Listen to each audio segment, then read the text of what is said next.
Hey guys, today we're playing a village seed. Where is this? Oh, there it is. You see the path blocks there. And just hear me out on this title here. I was going for a walk yesterday. Right, I was going for a walk with a friend and I was discussing something that I'll probably bring up in the next video, but for now, what I want to talk about is the fact that I had to walk all the way back after, he went home and everything. I had to walk all the way back. It took me like an hour or two to get home. I'm not exactly sure how long it took because I didn't have my phone with me. And it doesn't sound like that hard of a thing to do at first, but you've got to consider that I hadn't eaten or drunk anything throughout the whole day, and it was like, what, like 3 p.m. or something. And I just had to walk all the way back, carrying a bag on my back, which was really heavy, and it was like digging into my shoulders and my neck, and I was like really exhausted, and all I could think about was, I need to get home. I need to like just take a shower and all of that. So eventually I do get home.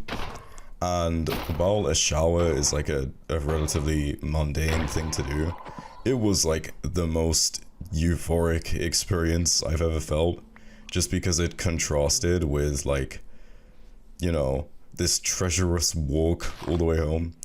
And, I don't know about you guys, but I would consider that to be an act of hard work. Doing something that I really didn't want to do for an extended period of time.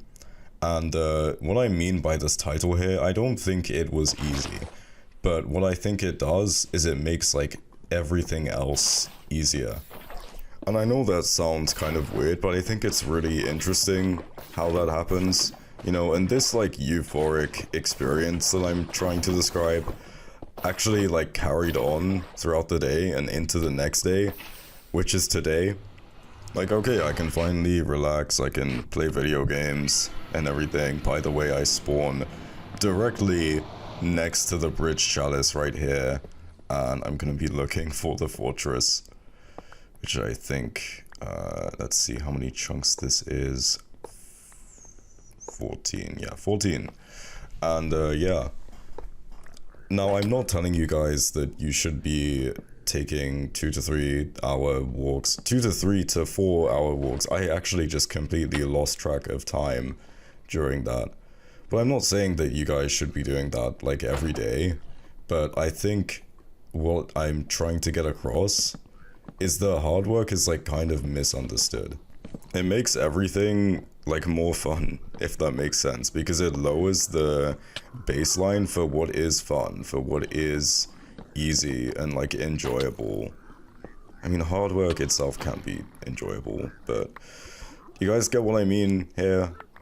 Like, it lowers the baseline and everything. Maybe I'm just yapping, but I was just thinking about that, like, when I, at the end of this like day yesterday, after I went for this really long, really boring, really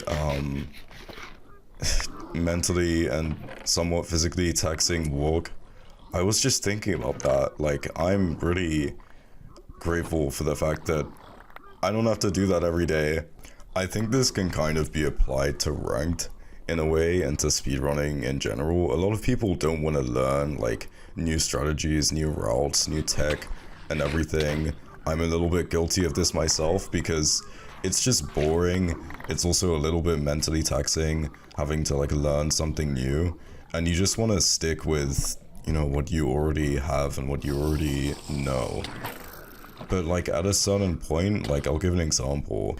I was learning search crafting the other day. I was learning how to, as efficiently as possible, craft things in the fortress, and using the English language. A few people use like other languages because they're more efficient for their keyboard layout. I was changing my rebinds, and something that I did was I changed like T to my mouse button, so that whenever I press my mouse button, I can enter when I need to enter for search crafting. Which might not make sense to you if you're not a speedrunner, but it was really annoying to get used to. I also rebound V to O and O to V, so I could do OW for bow and RO for like iron crafts. And that was just really annoying to get used to, and I didn't really want to do it. I don't do it in this run because this was before I was trying to get used to it. But yeah, now I wouldn't necessarily consider that hard work, but it's like just an example of something that you don't really want to do, and then you actually get into it, and then you start enjoying it, and then it just makes everything more enjoyable, because now you can play like the fortress a little bit faster, you can play the bastion a little bit faster, and yeah, I don't think that anyone should be avoiding learning things like that just because it's a... oh yeah, I have to clutch it. I don't think anyone should be avoiding like having to learn any of that, because it gives you an advantage over other players, you know what I mean? Because some people aren't bothering to learn certain things. They aren't bothering to like learn every stables route, when actually that is something that's really important for getting you fast times. But moving on, I'm not gonna spoil it, but I chose this match for a reason. There's something interesting that happens during the blind, and you'll see in just a second. I'm gonna kill these blazes. 4 spawn here, well, that's pretty good. If you don't know, that's the highest amount of spawns you can get at a time. Could have done that blind portal like a little bit faster, but it's fine. It's sort of sub 7 blind here, which is pretty good for me. And throwing the eye here. So I measure this eye, as you do, and I get a bit of a peculiar measurement. So what it says is that my portal is like 140, sorry, not my portal, my stronghold is like 140 blocks away. So I decide, okay, I'm gonna like pearl hang, and then I decide against it. I decide to portal break, and then I completely forget about this pearl that I've hung, because I'm like, oh yeah, I can just break the portal. So if you don't know, if you use your bucket to break the portal on the exact same tick that you enter it, the portal is broken and you still go through. And the reason I do this is because then I can create a new portal at a similar location after killing, I think it's just these 4 blazes. I need like 2 more rods. No, I need another cycle of blazes. Yeah, I think what set this run apart from like a sub 10 was actually just the blaze rates and like the blaze spawns. It was kind of insane. I didn't check how many blazes I had to actually kill, but I think it's just this last cycle here, if I remember correctly. Loading my crossbow, because like what else do you overlap with this time? You're just waiting, you're just standing here. But yeah, I get these 2 blazes. I get 1 rod and then my 2nd rod. So then I'm not blinding, sorry. Pearling, that's the word. I remember the word. And I probably should have built it here, but just to be safe, I built it a little bit lower. And then if you remember what happened earlier in the video, then you can probably expect what's about to happen.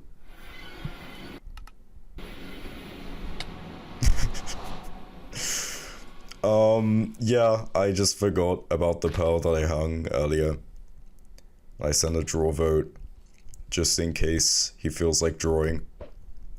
Because I'm like, this is going to be really slow now. It actually doesn't end up being that much slower, just because this is so close. This is so close to stronghold. I just have to go right here and dig down. Start digging down to the stronghold. And yeah, so that was a bit of a mistake that I made. And yeah, just kind of have to wait here for a bit until I find the stronghold. I hope you found the hard work thing insightful. My little like theory that it like lowers the baseline. I have to dig through here. It kind of lowers the baseline for what is easy, so it just makes everything easier. So like overall, you know, it's like net easier. Like net easier, I guess. I don't know. But yeah, this stronghold is a little bit weird. I get a kind of spike that isn't actually a spike, and like, this looks like a spike. This looks real, and then I go this way and it's a dead end, obviously, because I'm so deep in the stronghold. And then I go back up. I go back to starter, I think, or no, I go this way. I change my mind, and it's not here, obviously, because I have to go back to starter. What am I doing? And then I go here, and I decide, okay, I've got like a more realistic spike in this direction, so it's probably gonna be here. And there's nothing, and I'm like, okay, it's probably gonna be here. I go this way, and this is starter, and I'm so confused. And then it's this way, and I go this way, and it's like here. I'm just like, I'm pretty sure the spike moved. It changed direction like 3 times. Or I'm just bad, which is 100% more likely. Yeah, he's like entering the end, so I'm like, okay, I have to really hurry up here. So I pearl, I, you know, get everything in my inventory, I get my anchor, I'm at 94, I'm like, should I push 102? No, that's way too risky. I just go 99, and I don't place the anchors, and I place them, and then I load my crossbow, and then I deal a bit of damage, and I'm fine. And everything's fine. And there you go. There's your 3 plus 2 for a sub 12, I think. Is it sub 12? No. No, it's not. It's like 1204. Yeah. And there you go. Not a bad time considering the blaze rates and the pearl hang incident. And that's about it. I'll see you guys next time, probably tomorrow or the day after. That's the end of the recording. Okay. See you guys next time. Merry Christmas. See you later. Bye.